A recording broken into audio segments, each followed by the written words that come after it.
What's going on, guys? I'm a regular guy with the Regular Guy Firearms channel. Thanks for watching.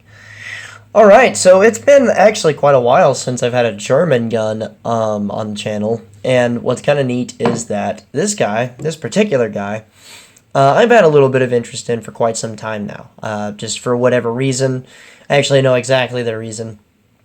I've never picked it up, and to be perfectly honest, like, it's one of those pistols that I knew would do really well. Everyone that I knew that owned one thought the world of it. It's just, to me, like, and I'm gonna be real with you guys, one of the biggest reasons why I didn't pick this pistol up was because it looks like a polished up high point. I'm so serious. Like, it looks ugly as sin. That's my opinion, though. Some guys think that it looks great. So, with that being said, though, I finally decided that I was going to go ahead and break down and go ahead and get one. And Jesus Christ, I should have had one of these a long time ago.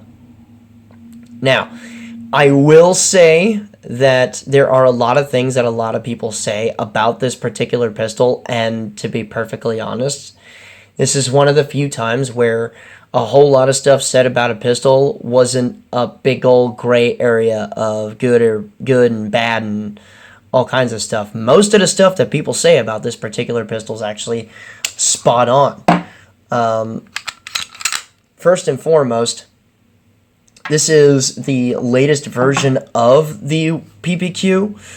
The reason why it is the later version, one of the more notable reasons as to why, there are a bunch of subtle reasons, but a button magazine release versus a German-esque paddle-style magazine release where you're pushing down in the trigger guard area to drop the mags out is one of the more definitive differences between the older style PPQs and the newer style PPQs.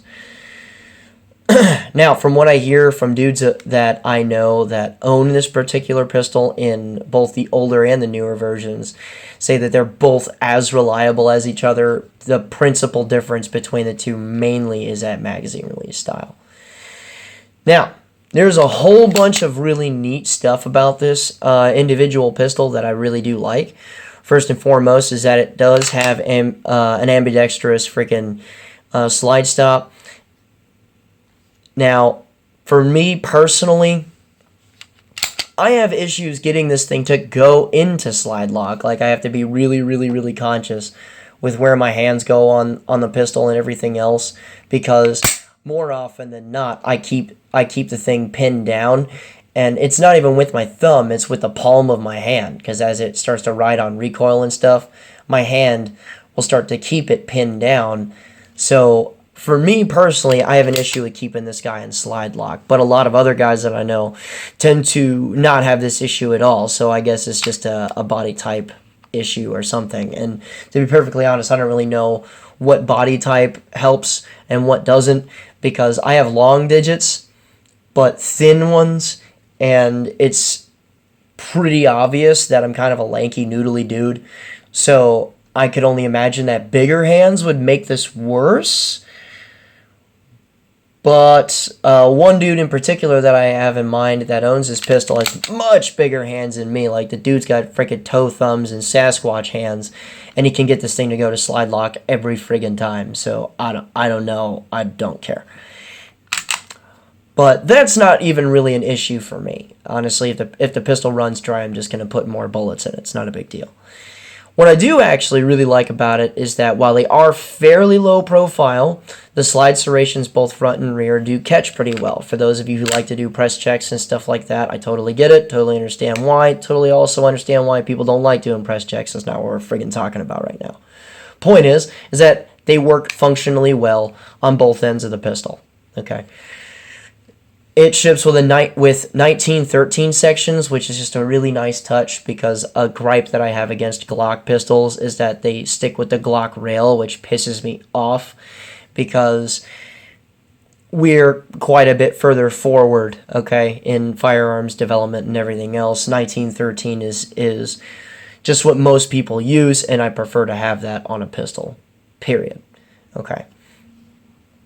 As far as grip stippling and stuff is concerned, while 9mm, and that's what this is in, It doesn't jump around a whole lot. I personally just prefer it, or would prefer it, if pistol companies would stop skimping on the part of the pistol that moves the most in your hand and just take this and apply it and onto every surface that you would touch, minus the back strap because of the whole draw thing.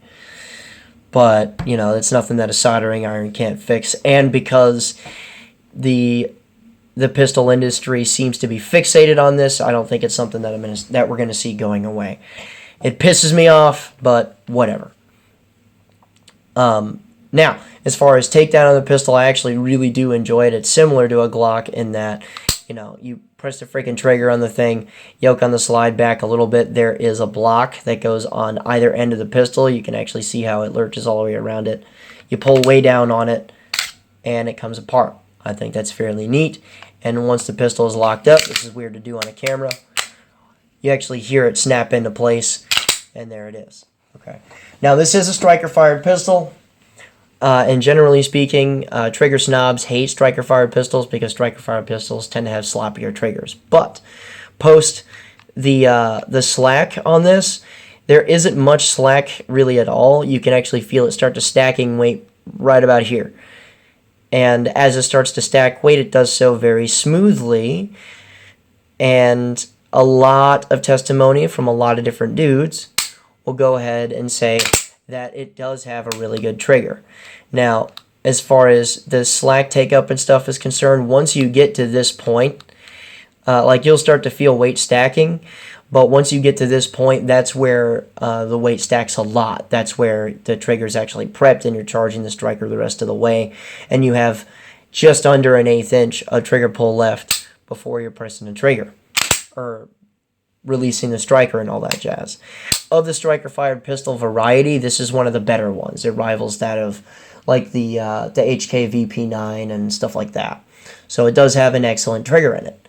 As far as sights are concerned, I actually prefer these over a lot of different pistol sights. I'm not a huge fan of 3 dots, but what I am a huge fan of is the fact that that rear sight is fairly wide and out of the way of the front sight, which means you can index it onto closer targets much faster, and you're still doing equal height, equal light as far as the pistol sights are concerned at greater distances. So these are very usable set of sights that work very, very well.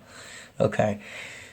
The magazines that come with these are actually pretty nice. You can see that these are 15-shot magazines. It's pretty cool.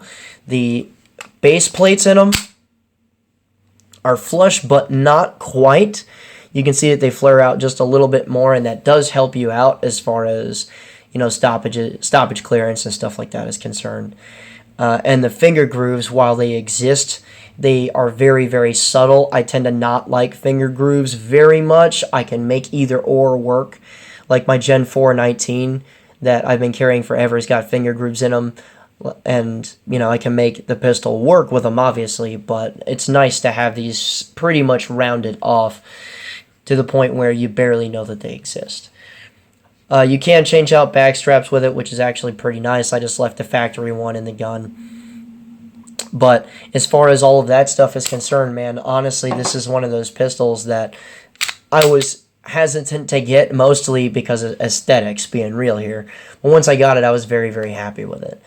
Now, I have had exactly no issues with it so far. I put about 1,200 rounds through this particular gun, and it continues to chuck along just fine. The only thing, like I said, that's kind of an issue with me personally is that I cannot get this friggin' thing to go to slide lock. I just can't, for some reason. If it were me, I would have designed these to be a little bit lower profile or shorter so that they're just out of the way. And you can see how far the human thumb goes. This could have been designed to be quite a bit shorter on either side, because I'm not the only one that has a slide lock issue with this particular pistol.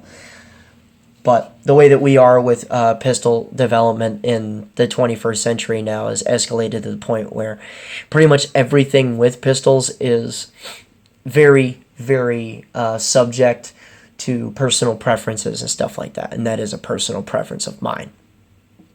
Okay. As far as just how smooth it shoots and everything else, I noticed that it is a little more poppy meaning it has a slightly higher recoil impulse or a more jabby recoil impulse than like a Glock 19 or something like that. But that's only because its height over bore is basically not that much higher, but a little bit higher than a Glock 19 or an M&Ps or something. It's barely enough to notice, and to be perfectly honest, unless you've shot several thousand rounds that week, you're not really going to notice, especially if you haven't had a Glock 2 or an M&P or something to compare it to side by side. You really can't tell all that much.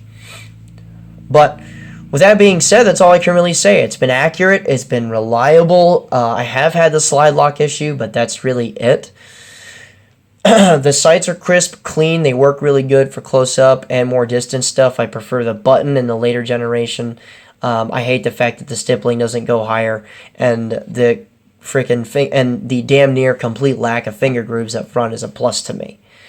So if you're interested in picking up the pistol, I wouldn't say to hesitate, really. The only thing that kind of sucks, and this is a ding against the pistol, mostly because if you plan on carrying it, you are going to run into a couple of issues with finding a holster. But if you look hard enough, it's not going to be that big of a deal. Replacement parts are not exactly readily available for it, but again, do some shopping, do a little bit of research, and you'll be able to find replacement parts for it. Okay, so with that being said, if you have any questions on this individual review, or if you have any altered perspectives from the review that I had on the pistol, go ahead and throw that in the comments box below. And remember, guys, a regular guy's firearm is the last defense against tyranny. Be easy.